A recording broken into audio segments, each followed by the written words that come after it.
What's going on, guys? This is Travesty here, bringing you my draft analysis for the All-Star Invitational tournament that's coming up. So if you don't know about it, the All-Star Invitational is organised by NoPauseTourneys, same people who organised the creative typing tournament I was in before, and because we won that, we actually go through to the next round, I guess, which is the All-Star Invitational. And in this format, it's basically emulating the league type formats that you see, you know, with the GPA, PPL, there's like a billion of them now. So the rules are, you draft 6 Pokemon, you have to pick 1 OU, UU, RU, NU, Mega, and then you get a free pick, which is generally a second OU. The games you play are standard 6v6 singles with the normal Smogon clauses like Baton Pass, Swagger clause, all that in effect. They also ban Mega Metagross, the Mega Lati Twins, and Kyurem Black because those things are a lot better in this format because of the coverage they get offensively, and so they're just kind of impossible to stop. So my draft plan was to try and go bulky offense, and try and draft a few things that can hit on either the physical or the special side. That's so you can't get completely walled by one physical wall in the opponent's team. And I also wanted them to have really good coverage so they could hit whatever they needed to hit, and if I needed to run something with a sash to take out a particular threat, I can do that and they get enough coverage they can OHKO it. So with that in mind, my first pick makes little sense, which is Gammarii. Now, and I said bulky offense, and Gammarii isn't very offensive at all, but you can't deny that it's bulky. Base 140 defense, a massive list of resistances, 2 immunities, only 2 weaknesses, and neither of those quad weaknesses. It's really a fantastic defensive wall. It can actually be used as a special wall as well, depending on what you're going to be going against. And is one of the best mons at maintaining hazard control, because it gets Stealth Rock, it gets Spikes, it gets Defog. It's really useful in that respect, and given I was looking at drafting a couple of things that might be weak to rocks, I wanted to have that hazard control in my favour, and it also pairs really well with some other mons that I drafted which are coming up next. They're also, I use Gammarii a lot. I know how to use it, which is other thing I was looking for in this draft. I wanted to pick mons I knew exactly what they could do, so I wouldn't have to be calculating absolutely everything, because I do get into a habit of doing that quite a bit, and it can waste quite a bit of time. But in any case, the next mon I drafted is Goodra, who I'm still tossing up the names, guys, so don't judge too badly. It fits amazingly with Skarm because it resists the only 2 types that Gammarii is weak to, and also it gets unbelievable special bulk with 150 base special defense and 90 base HP. So it pairs really nicely with Gammarii there, except Goodra is also much more offensive. It gets some of the most amazing coverage in the game, and it can be physical or special with base 100 plus stats in both of those. And again, I'm very, very familiar with it. I love using Goodra. Gammarii and Goodra core is one of my favourite defensive cores to use. I use it a lot in OU, even though Goodra is UU, and it's put in a lot of work for me over the years. So I decided to try and draft that. Those were my first 2 picks. I didn't want anyone else taking them. I figured any Mega I wanted I could pick up later. Obviously, I could also grab another OU with my free pick, and I wasn't really worried about the lower tier stuff if it had this core, because this core can do so much work. Next thing I picked up, I decided to go for my Mega in the 3rd round, and I had a full list in order of the Megas I wanted to pick up after the 1st round and people had picked theirs. And second on the list was Mega Gardevoir. I also looked at Mega Pinsir, but that got drafted before I could grab it, and to be honest, I'm probably actually happier with Gardevoir, having done a couple of test matches on Showdown with it. So this thing, oh my god, that first point there, very good wall breaker, you're not kidding. Base 165, special attack, pixelate, hyper voice, oh my lord. Literally, I was looking, playing against people, I'm like, this bulky thing might be able to take a hit. Nope, it just 2-hit KOs everything. Anything that doesn't resist it, it just 2-hit KOs, it's ridiculous, except Chansey. But even that, it can hit so hard with Psyshock, it's just phenomenally powerful. You can be a potential sweeper. I've run a subset a couple of times. You can also run Calm Mind, I think I was gonna do, oh fuck off Skype.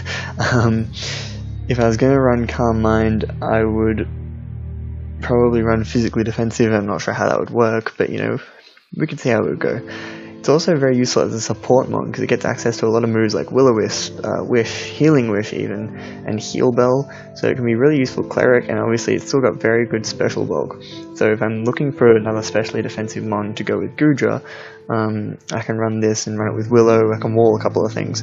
You've got, you know, not the greatest typing, but adds another immunity, and it rounds out the Dragon Fairy Steel Core, which is one of the harder cores to break through, particularly with the bulky way I've drafted it. So, when we got to the 4th round, you have to start going to the lower tiers now, and I decided to get my RU pick first and went with Alomomola. Bulky water, it adds, I've drafted a very, very bulky team, and this thing can't hit very hard at all. It's probably the pick I regret most. Looking back at it, I probably should have grabbed Jolteon was still around at the time, and I think that would have actually fit my team a bit better, because it would have given me the electric immunity, and I could have drafted some other stuff later, but we'll get to that. And Alomomola just lacks so much power, it's so frustrating sometimes. It's like, all I need you to do is be able to break a sub on this thing. Oh, nope, you can't do that. Well, crap, you're set up fodder. But in any case, it is exceedingly bulky, and the thing it is very useful for is Wish plus Regenerator.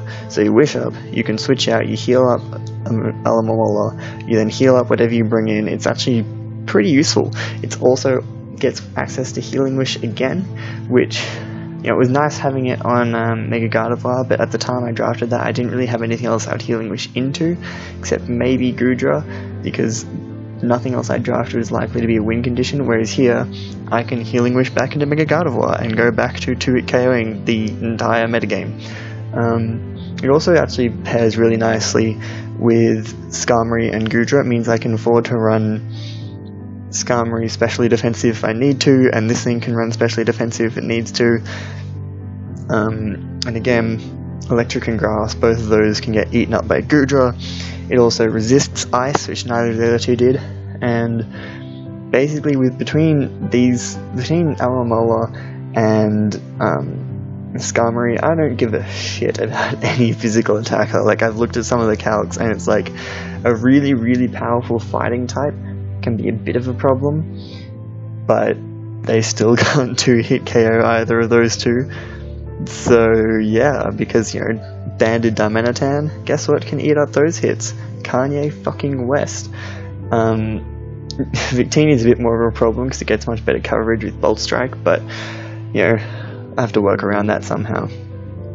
So if you don't get the Kanye West reference, I suggest you go watch some South Park. That was a pretty funny episode. In any case, I'm going to stop trying to get myself sponsored by comedy and go to my round 5 pick, which is Piloswine. This is something I hadn't even considered. I wasn't really looking down in PU for anything, and a friend of mine, I was talking to him about it, and he went, "Hey, why don't you draft Piloswine?" And I was like, why would I draft Piloswine?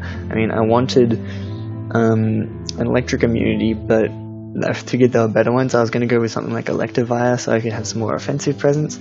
Then looking at some of the calcs, Piloswine is fat. I mean, Jesus.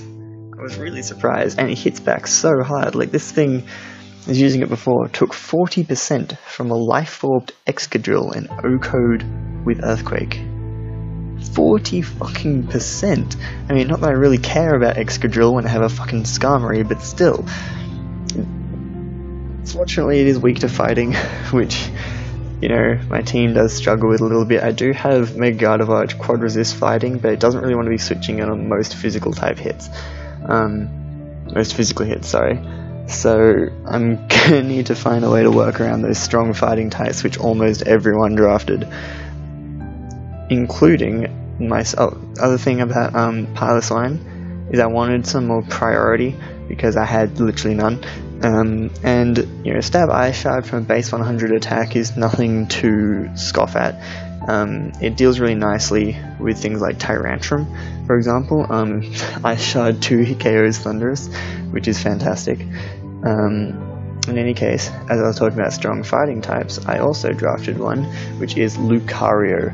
Again, I needed priority, and this thing was exactly what I needed. It has 3 different forms of priority with extreme speed, bullet punch, vacuum wave, and it's the ultimate mixed attacker. You can run Aura Sphere, close combat, Iron Tail, flash cannon, whatever. It gets an amazing move pool offensively. It has a really nice list of resistances actually, even though it is pretty frail still, but I have enough bulk, I figured. It adds another steel type, so another poison immunity. Unfortunately, again, weak to fighting, but as I said, I have ways around that. And fighting doesn't destroy my team, it just, I don't really have anything to take fighting hits that well. The advantage of Lucario over most of the other ones I've drafted, I was looking for something really fast. I was looking at like Crobat maybe, or Terrakion, because a lot of the other really fast things got drafted. And ended up going with Lucario because it's still fast enough where it can run a Scarf and outspeed a lot of Megas. In particular, it works well in getting rid of Mega Lopunny with inner focus, so it can take a fake out without flinching, and then just Oko with close combat. And there aren't actually that many things that switch into an adamant close combat, which was interesting. But and maybe you could have drafted Heracross, but then Heracross is nowhere near as good on the special side. And that's the real advantage of Lucario, is that incredible offensive versatility, and just the priority is too valuable not to take. So that rounds out my 6 picks. If you want to come watch the tournament, it will all be live streamed next Saturday on the 18th of July, or if you're in the Asia Pacific region like me, Sunday morning, 19th of July. It'll start at 12 PM Eastern Standard Time, so make sure you do the conversion to work out your time. The link to Twitch, the NoPauseTourneys Twitch, is on the screen and will be in the description. You can also follow them on Twitter, where they'll be live tweeting the rest of the draft, because some people haven't finished yet. And yeah, we're going to see if we can do as well in this tournament as we did in the last one. Hopefully the team I've drafted is good enough, but we'll have to wait and see. Thanks for watching, guys, and I'll see you in my next upload.